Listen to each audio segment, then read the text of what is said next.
Mulai dari pandemi sampai dengan hari ini kita masih berjuang untuk perangi kondisi pandemi COVID-19 ini. Nah, sangat berdampak sama teman-teman UMKM terkhusus bagi yang yang punya tempat yang besar, misalnya kayak ruko, tempat dan lain-lain. Kenapa? Karena persoalan operasional yang mungkin dari sisi penjualannya sedikit agak menurun, operasionalnya kan.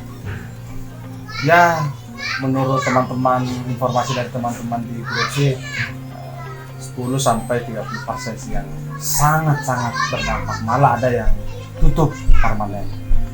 Tetapi ya di momen kali ini, di pelan-pelan mulai dari Ramadan ini sampai dengan hari ini, pelan-pelan teman-teman belajar untuk bangkit.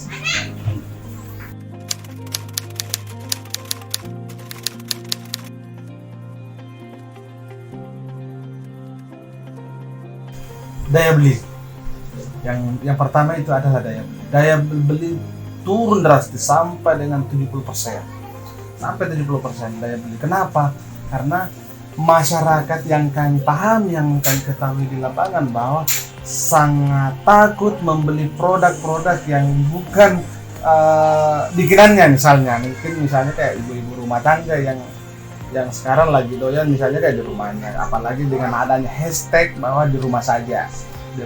Itu yang pertama. Yang kedua, bahan baku yang melambung tinggi, karena sebagian besar bahan bakunya ini mulai dari bahan baku produksi, bahan baku yang kemasan dan lain sebagainya, itu rata-rata dari luar kota.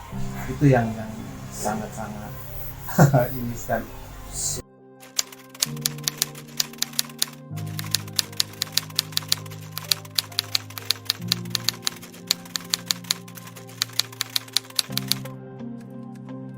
Ya, kami selama pandemi ini ya paling kita aktif via WhatsApp, via webinar, bahwa selalu kita tekankan bahwa tuntutannya adalah kreatif. Tuntutannya apa yang ada di depannya kita ini yang harus kita kerjakan. Jangan dulu yang pikirkan mau inovasi. Intinya bagaimana kita bisa bertahan. Baik itu dari sisi brand nama ini atau brandnya ini maupun yang produknya ini yang kedua, bahwa selalu adanya kegiatan webinar, baik itu dari pemerintah kota, pemerintah provinsi, ini yang menjadi motivasi bahwa selama pandemi ini kita banyak belajar, mulai dari bagaimana kita bangkit kembali, bagaimana membuat produk yang hal-hal yang baru sampai dengan yang lainnya.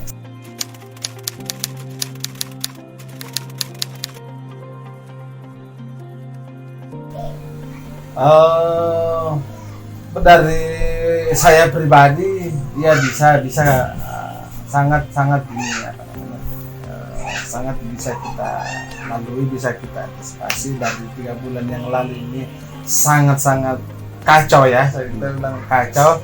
Nah, sampai dengan hari ini itu yang saya bilang, bahwa tuntutannya kreatif. Tuntutannya bagaimana beberapa provider kurir, misalnya beberapa pengguna jasa food, misalnya kayak yang lokal sampai dengan yang nasional, ini yang kita gunakan.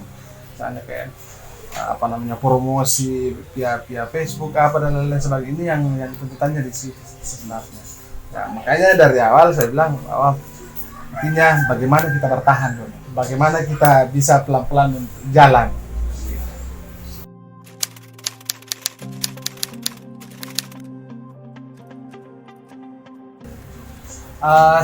Saya sangat sepakat. Kenapa?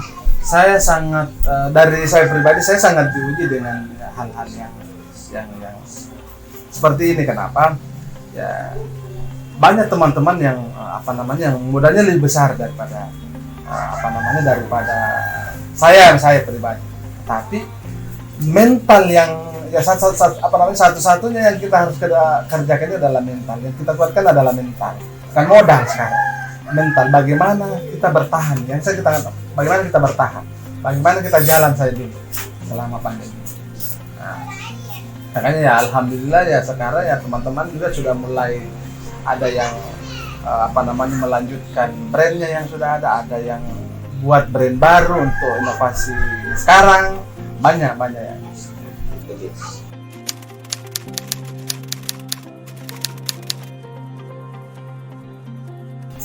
Nah, ini yang inisiatif teman-teman komunitas di sini selama Ramadan ini, bahwa alhamdulillah baik. Kenapa? Momen Ramadan inilah yang membuat kita untuk unjuk gigi lagi, untuk naik panggung lagi. Kenapa? Dengan adanya support dan bantuan baik itu pemerintah setempat maupun yang beberapa sponsor. Ini yang memberikan ruang. Nah, memang dari awal banyak sih yang ragu bahwa membuat kegiatan misalnya bazar kuliner di bulan Ramadan ini masih sangat belum ini, tetapi dengan kekuatan kita, kekuatan kebersamaan, kekuatan bisa. Nah, itu alhamdulillah kita sudah jalan seminggu, dan alhamdulillah sangat luar biasa respon masyarakat.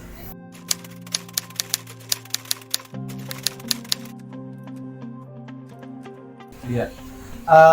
Selama bazar kuliner ini kita ndak gunakan jasa kurir misalnya. Kenapa?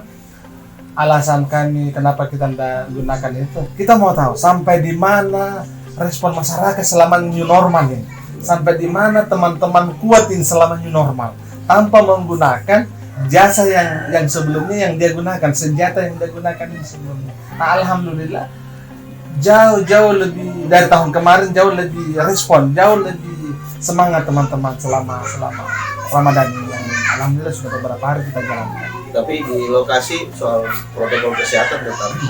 Nah, itu yang kita harus nomor satu kan, protokol kesehatan. Kenapa? Nah, itu salah satu persyaratan khusus untuk kita buat kegiatan, apalagi ini kegiatan outdoor. Nah, itu yang tetap kita nomor satu kan.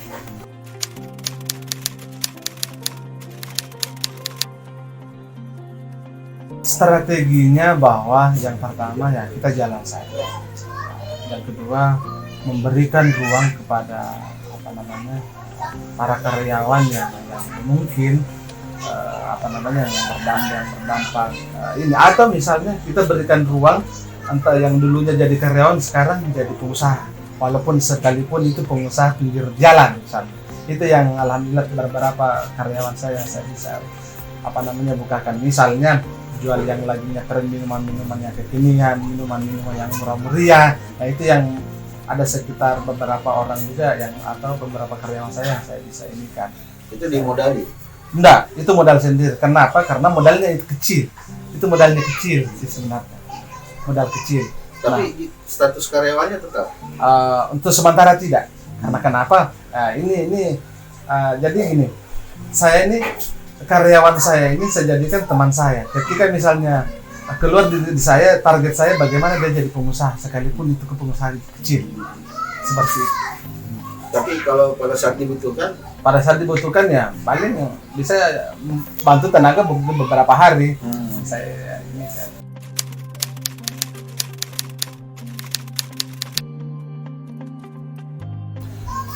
Saya pribadi bantuan yang berupa uang tunai, saya jujur saya bilang saya tidak sepakat. Kami cuma butuh ruang sebenarnya, ruang di mana teman-teman UMKM ini mulai dari dia belajar bagaimana dia ada konsep baru dari sisi penjualannya dan lain sebagainya. Nah, itu selalu kita menunggu sebenarnya support yang lebih daripada sekarang pada baik pemerintah kota maupun provinsi dalam hal ini. Jadi tanggung jawab. Kenapa? Karena informasi teman-teman mengenai yang BLT yang kemarin itu kami belum tersentuh secara kelembagaan, belum ada yang tersentuh secara kelembagaan. Entah yang secara personal mungkin ada teman-teman sebagian. Nah, makanya kami mengatasnamakan komunitas atau lembaga bahwa ya memang yang kita butuh sampai dengan hari ini adalah ruang sebenarnya, baik itu ruang belajar maupun ruang di mana teman-teman UMKM ini bisa misalnya kayak jualan misalnya, itu yang harapan.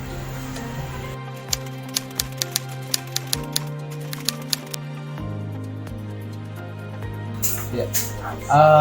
Harapan saya sih pada teman-teman semua para pelaku usaha khususnya UMKM di kuliner bahwa jangan pernah menyerah sebelum merasa, maju terus, jangan pantang mundur. Sekarang kita sudah masuk di langkah kedua, yaitu adalah langkah new normal. Kami yakin bahwa teman-teman bisa lewati semua sekarang tetap nomor satu kan yang namanya kesehatan.